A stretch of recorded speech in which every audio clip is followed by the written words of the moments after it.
Bueno, buenos días. Segundo día de confinamiento en casa. Esto es lo de cómo nos vamos volviendo locos poco a poco. El canal Teleteacher se ofrece para ayudarte y hoy empezamos con las clases de primero de la ESO, ¿vale? Vamos a ver qué hubiéramos dado en clase esta semana primera de confinamiento y sí, estado de alarma, ¿vale? Toca Grecia, vamos con Grecia, intro y empezamos.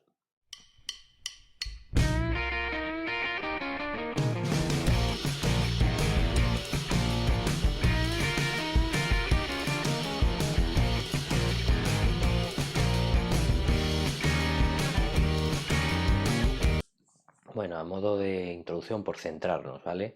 Esta semana hubiéramos tenido dos clases, el lunes y el miércoles.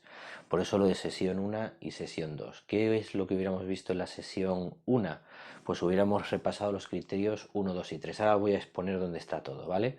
Pero un poco por ubicarnos. Entonces, esta clase hubiera sido de repaso, porque estas cosas ya las sabemos, y la clase del miércoles sí que hubiera sido una clase nueva que hubiera sido explicar el criterio número 4, ¿vale?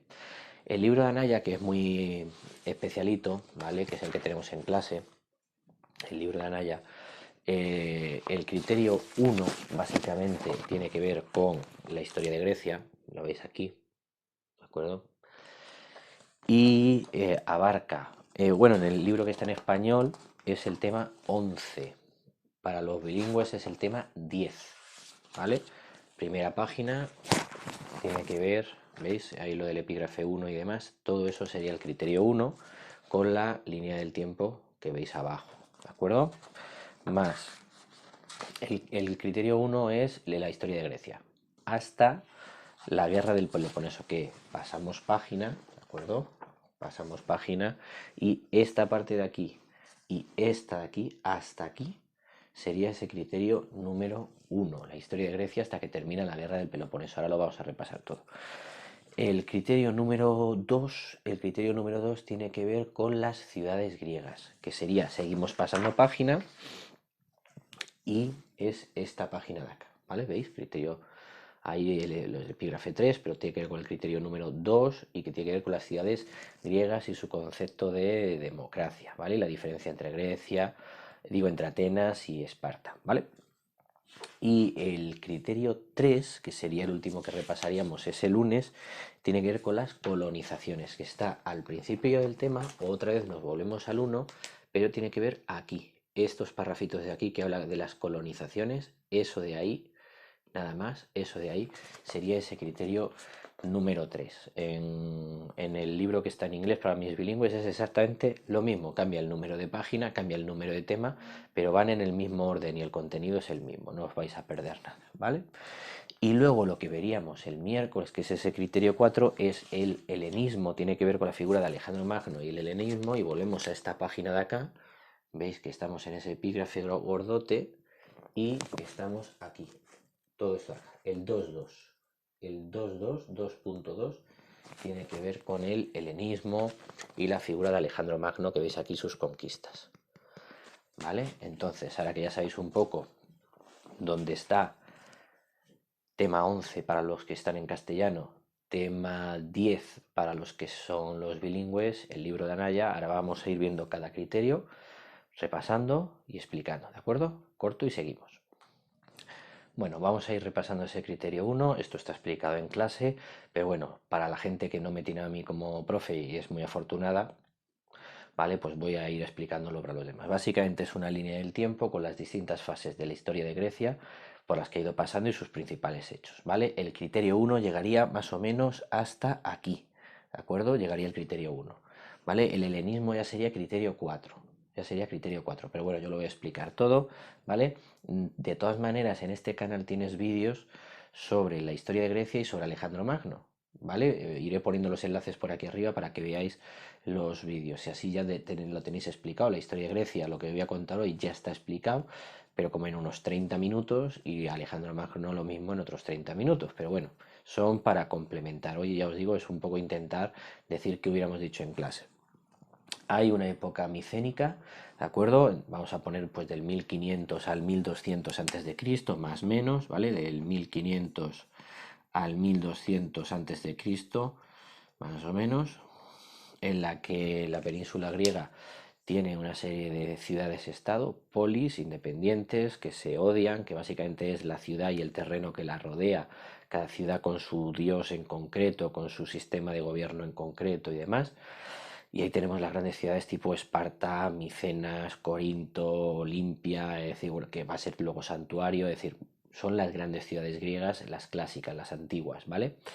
Y en ese periodo más o menos se ubicaría la mitológica y legendaria guerra de Troya, más o menos. No está claro, porque la arqueología no nos ayuda mucho de en qué momento sería, pero vamos a omitirlo ahí en ese periodo legendario, en torno al 1200 antes de Cristo, una guerra entre griegos y troyanos. Los troyanos se estarían controlando el paso del estrecho de los Dardanelos en Turquía y sería una guerra comercial, pero claro, queda mucho más bonito que es una guerra por una mujer, bla, bla, bla, bla. ¿De acuerdo? Eso está explicado y tal. Lo tenéis todo en vuestro libro. Yo simplemente estoy haciendo un resumen. Época oscura, que se llama así porque no sabemos qué pasa, desaparece la poca escritura que había, los yacimientos arqueológicos son escasos y las fuentes que tenemos.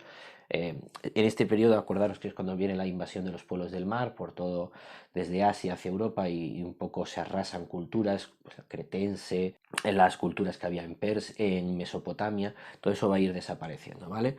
Tenemos unos 400 años de inestabilidad, de invasiones de pueblos y demás, y ya en torno al año 800 empieza lo que llamamos la época arcaica.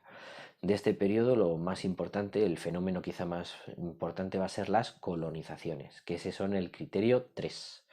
El criterio 3, ¿vale? Es decir, todo esto aquí del helenismo, como os he dicho, esto es el criterio 4 y aquí tenemos varias cosas. Una, en el 776 los primeros Juegos Olímpicos, en el 776, pero durante toda la época arcaica tenemos las colonizaciones, que luego las explicamos, y que son el criterio 3. Y ya os he explicado en qué parrafito del libro venía, ¿vale? Llegamos al año 500 y ahí empieza la época clásica. Ese es el momento de enfrentamiento entre esas distintas polis griegas contra el invasor persa, ¿vale? Ha habido una serie de colonias en Turquía, en la costa turca, que se niegan a pagar impuestos a los persas, que son los que se han quedado con todo lo mesopotámico, y los persas deciden hacer una operación de castigo contra esas colonias griegas y contra su metrópoli, es decir, la ciudad que dio origen a esa colonia griega. ¿Vale? Son las dos invasiones persas, son las guerras médicas, va a haber dos invasiones persas, dos guerras médicas, ¿de acuerdo? Son los medos los que invaden Grecia, es el momento de las películas esta de las Termópilas, los 300 espartanos y demás, es ese periodo, todo perfectamente explicado en el libro, ¿vale? Los persas entran para castigar a los griegos. En una invasión tendremos batallas como la de Maratón y en la segunda, que es terrestre, y la segunda invasión pues tendremos la de Salamina, que es una batalla naval. Y más o menos con eso pues como que acaba la amenaza persa. Son ciudades griegas independientes que se unen por una amenaza exterior, ¿de acuerdo? Vale, más cosillas. Pues terminadas esas guerras persas, la ciudad más pujante va a ser Atenas, la que va a conseguir convencerles a todos los griegos de que los persas han venido una vez, han venido dos veces, ¿por qué no van a venir una tercera? Oye, ponemos todos un poco de dinero y así si vienen otra vez, pues tenemos dinero pues para contratar mercenarios para lo que se será la liga de Delos. Vale, y es el momento de esplendor de Atenas, porque con todo el dinero que le han sacado a los persas al derrotarlos y con el dinero de esa liga de Delos, Atenas pues va a hacer este dinero para ti, este para mí, y es el momento de construir el Partenón y toda la Acrópolis, porque la Acrópolis pre-persa había sido arrasada por los persas y hay que construir la Acrópolis que hoy en día conocemos. Es el gran periodo de esplendor. Tanto que llega un momento a tocarle las narices a Esparta y habrá una guerra civil entre Esparta y Atenas. Será la guerra del Peloponeso, también dentro de la época clásica.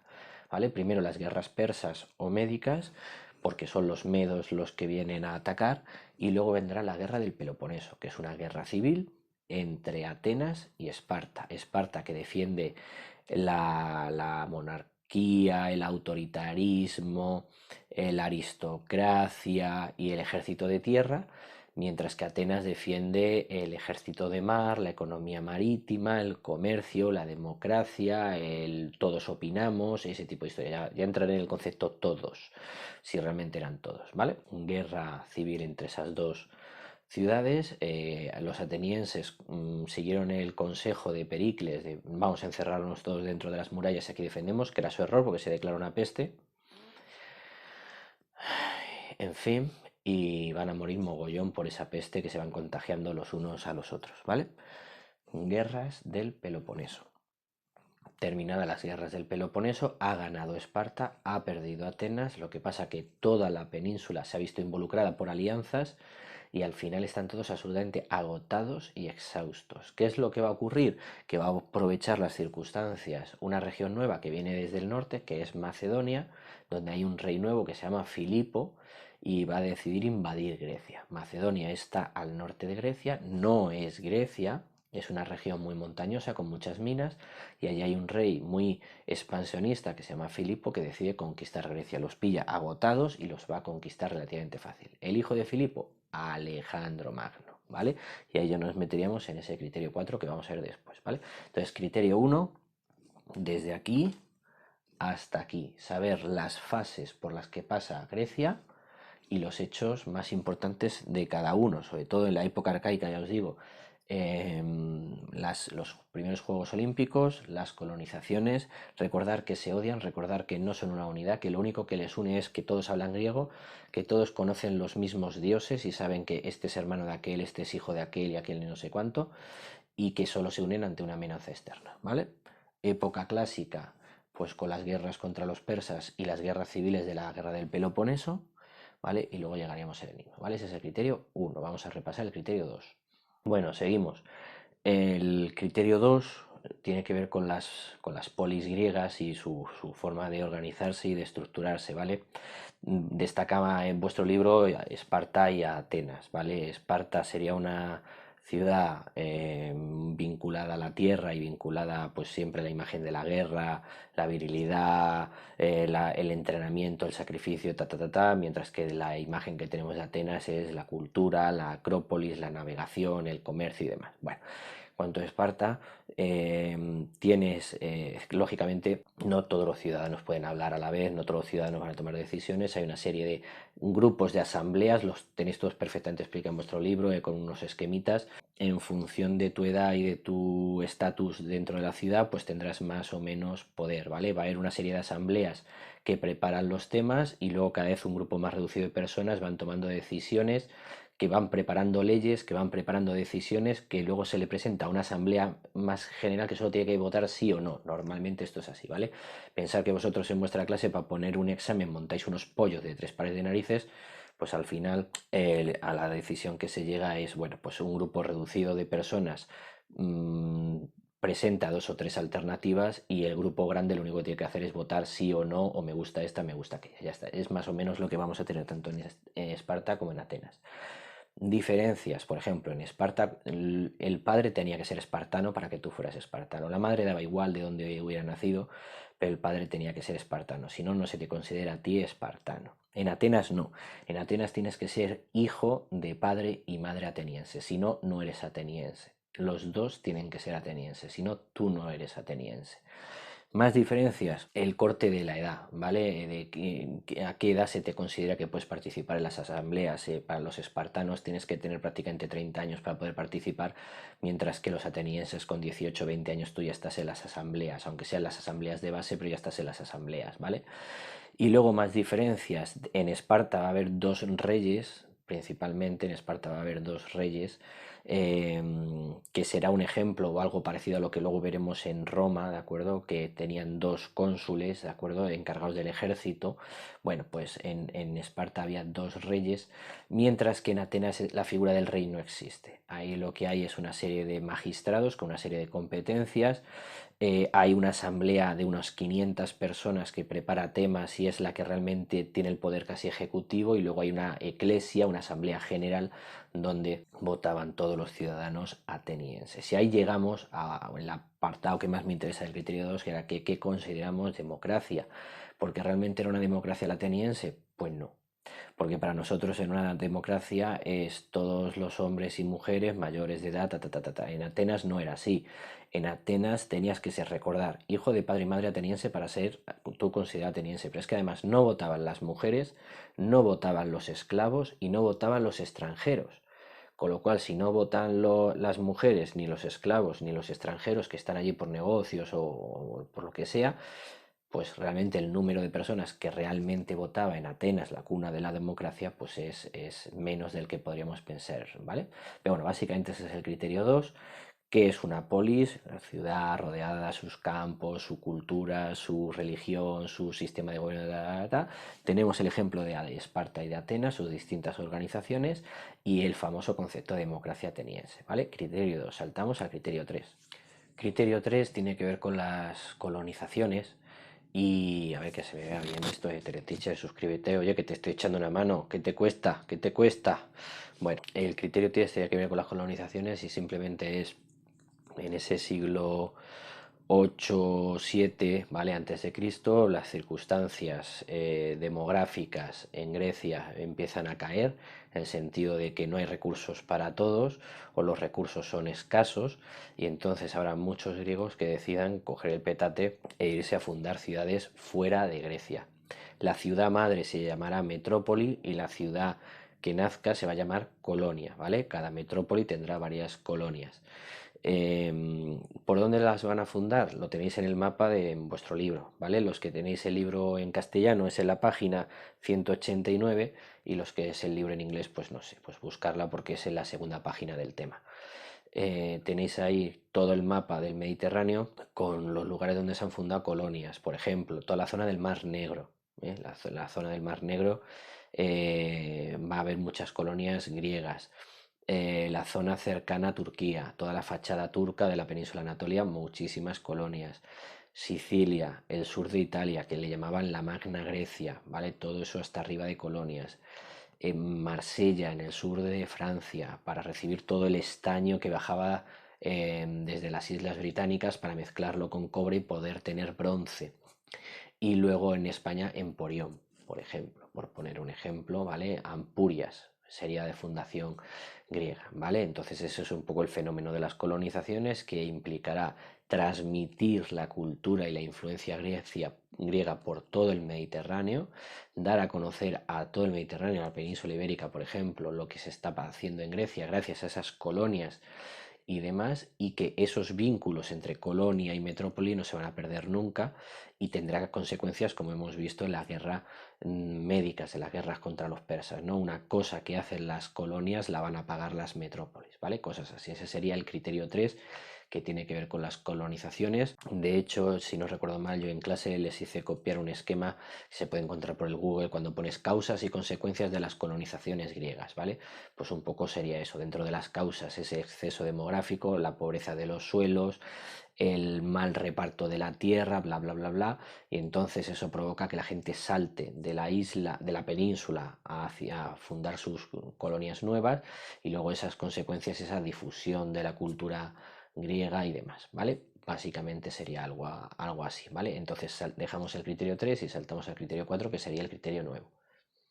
Bueno, el último criterio que veríamos, esto hubiera sido el miércoles y bien explicado y con tiempo y tal, sería el epígrafe 2.2, ¿vale? En la página 191 del libro que está en castellano, página 191, que se titula La época helenística, ¿vale? La época helenística con estas fechas, ¿de acuerdo? Ese sería el criterio 4. Básicamente es hablar de Alejandro Magno, monarquías. Tenéis un vídeo en el canal de 30 minutos hablando de Alejandro Magno, pero bueno, así en plan resumen y tal, simplemente es hijo de Filipo de Macedonia, que es el que va a crear una estructura militar llamada falange, que tiene como arma principal una lanza que se llama sarisa y que tiene como 5 metros de largo y entonces impide que los ejércitos contrarios, entre comillas, contacten contigo porque eres como un puercoespín y esa magnífica estructura militar llamada falange la va a heredar Alejandro Magno y luego Alejandro Magno le va a dar su impulso y su genio militar innegable.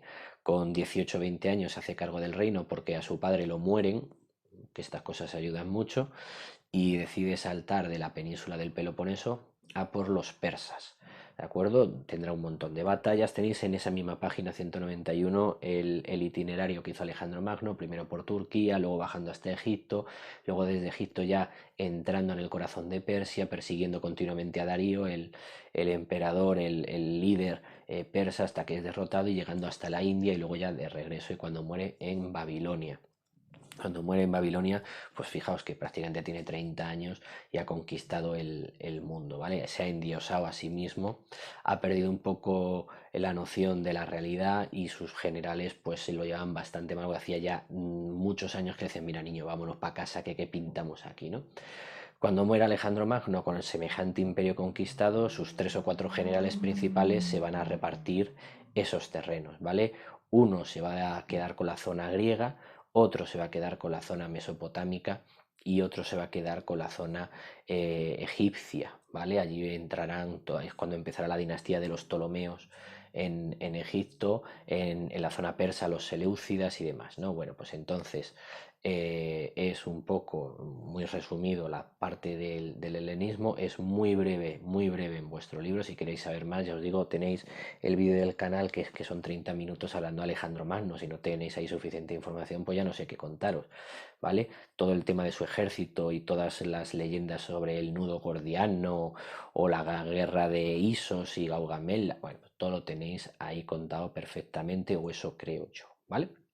Entonces, en cuanto a ejercicios, para un poco rematar esto, yo trasladaría a un folio la línea del tiempo que os he pintado e iría metiendo todos los hechos importantes con sus fechas y tal para tener claro que fue antes y que fue después. Y luego haría otro mapa del Mediterráneo con las colonias griegas repartidas, ¿vale? No hace falta que las pintéis todas, pero 10 o 12, ¿vale? Para que veáis las que estaban por el Mar Negro, las que estaban en la zona de la Magna Grecia, Marsella, Ampurias y algunas más que pusieron por España, ¿vale? Yo creo que con eso podéis tener una idea clara de estas 2 sesiones y ya la semana que viene pues sigo grabando vídeos y ya veríamos qué hubiéramos dado, que ya sería meternos principalmente con el arte griego, porque ya todo lo que es histórico, económico y demás estaría visto y nos faltaría la parte del arte griego, ¿vale? Cuidaros, quedaros en casa, no salgáis, suscribiros a mi canal, yo me voy a hinchar a hacer vídeos para que estéis entretenidos y nos vemos la semana que viene. Cuidaros mucho.